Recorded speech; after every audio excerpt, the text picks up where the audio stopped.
Hello guys! Welcome back to my channel, Grow with Lynn. Magkakabit or maglalagay na ako nitong plastic fins na nabili ko na sobrang tagal at hindi ko pa rin nakabit until now. At bakit mo nga ba hindi siya nakabit? Bakit nga ba? You tell me. Bakit nga ba? At dahil sa hindi level yung lupa dito, kailangan kong maghukay ng konti para kahit papano ay mapagpantay ko yung level ng lupa at hindi masyadong pangit yung slope or kahit papano maayos ko ng takip yung pinakababa ng lupa kasi baka doon dumadaan yung mga manok kapag hindi ko naayos ng takip. Pagpasensyahan niyo na yung first timer ko na videographer at nagrereklamo na siya ng init at ayan, i-extra na yan siya ng pagiging vlogger kaya siya muna yung pakikinggan nyo habang busy pa ako dyan.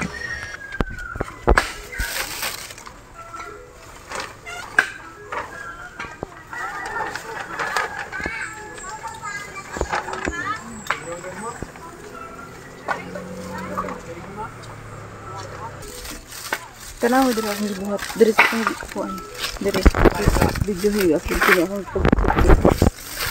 Good.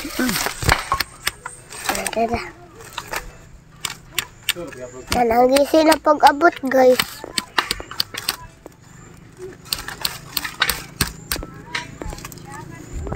Natiklop na.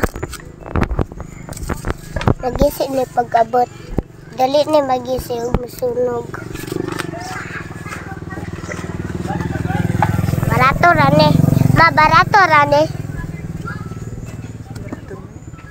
Oh, barato ra daw. Tagpila. Tagpila ba? 300 daw. Barato ra kaayo. 300 mong gibayad sad. Nadahon na mga dahon. Nasa sa babawa pa na tao guys.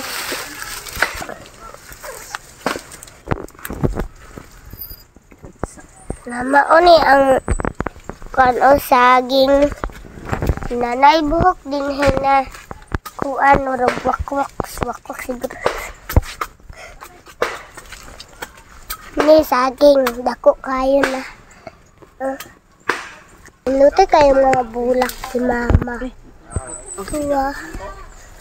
Inayos ko na rin lahat ng mga sansevieria ko na nandito guys kasi nga nahulog sila lahat. Tapos dinagdagan ko na yan ng soil at bala ko silang ipasok sa loob para hindi na sila nagagalaw lagi. Gaya niyan si Bonsel na na-uproot na guys. Ayan, dagdagan ko na lang yan ng soil at ilipat dun sa loob. Nag-trim ako ng mga yan, ornamentals dyan kasi masyado na makapal. Ito, ganito kadami yung nakuha ko. Tapos, may mga damo. Mabang dami damo. Hindi ko pa rin tapos malinis. So, ito na. Nakabit ko na yung ito. Fence. Plastic fence. Gusto ko siya kasi mukhang matibay naman kahit medyo tawag dito. Ganyan, lupay-pay. Kasi maa-adjust mo siya. Gaya nito. Ayan. Parang matutupi mo lang siya ng ganyan. Hindi siya lumalaban. Tapos safe na yung plants ko. Ito, mas gusto ko pa nga sanang ito ganun. Dapat pala hinila ko pa to. Kulang pa. Ayan yun na. May sobra pa naman na konti. Tingnan ko kung dadagdagan ko pa. So, ganyan na yung sila. Tapos, ito, yan. Pinadaan ko dyan sa ilalim. Yan sila. Hindi na makadaan dito yung mga cats.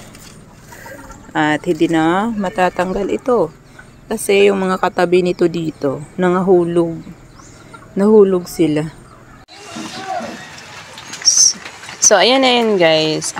Hindi ko ma-cover yung, hindi ko malagyan ng bakod yung kabuuan ng perimeter ng garden ko. Kasi nga, maliban sa kulang yung binili ko na ito fence, mahirap siya guys. Kaya dito na lang sinigurado ko na dito banda sa gilid ng kapitbahay namin ay maharangan kasi nga may mga manok sila at yung mga manok ay labas-pasok dito sa loob. Tapos mas okay nga to na matangkad siya. Mas matangkad pa tong height nito kaysa sa akin guys. Mas okay siya na matangkad kasi hindi nalilipad ng manok. Oo, lumilipad kasi talaga yung manok dito, paloob. Tsaka pusa din, guys. Dumadaan dyan, oh. Yan, tingnan nyo ito. Oh, di ba? Oh, matagal na yung na ganyan. Hindi ko pa rin naasikaso. Sayang yung mga blue opalina ko, oh. Yan, blue opalina yan lahat, guys. Sobrang bilis lumaki. Nasira, pati yung mga... Oh, ayan. Pati yan sira. Pasensya na, magulo pa rin hanggang ngayon. Ganun talaga. Hala, nasira na to. Ay, si Black Ma, diba? Nasira na siya. Alam nyo, since nilagyan ko siya ng pebbles, pumangit siya, guys. Tapos, hindi ko na rin siya kailangang lagyan dyan ng ito, hindi ko na kailangang itali kasi pwede nang dyan na nakasandal itong UV plastic ko. Ayan, hindi na nakadikit dun sa mga halaman ko. So, diba, meron pa akong pangharang din dyan para hindi ito mahulog, itong mga pots na to. So, nagiging double purpose yung ating bakod. Matagal ko nang nabili ang bakod na yan. So, ngayon ko pa lang talaga siya nalagay kasi nga medyo marami tayong ginagawa. Ayan. Siguro kapag matibay lang yung bakod na pinagpakuan yan, pwede pa yung maharangan ng mga hanging planters para mayroon tayong vertical garden. Pero titingnan ko pa kasi ubos na din naman yung mga hanging planters ko, guys. Ala, may baby na si ako. Oo. Galing. Isa lang. Ba't naman ang tipid mo? Isa lang yung ay, meron naman palang iba, oh. Ayan. Pero ito yung pinaka-mother ata. Karugtong lang niya. Hindi talaga namatay yung ito, rosette. Pero pumayat na siya. Ibehead ko na lang din siguro yan ulit para mas magbigay pa ng maraming babies. So, yun lang, guys, ang update natin for today's video dito sa ating garden. How are you? Tuyot ka na? Mukhang okay si Crispate Beauty dito. So, dyan ka na lang din muna kasi parang gusto mo dyan. Hello, grabe na yung... Ganito talaga si Fred Ives Navarre dito sa aking garden. Buti na lang, mas lush itong nabili ko. Kasi pag hindi, matagal na yung patay. So, dinidiligan ko pa rin yan. Nasa shaded siya. Yun, ang laki na nun. Yun lang, guys, for today's video. Pasensya na kung mayroon kayo nakikita mga sinampay kanina. Yun lang, guys, for today's video. And see you on the next one. Keep growing.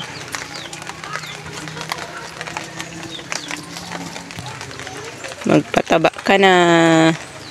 Payat-payat mo. Pero ang ganda ng bar niya, in fairness.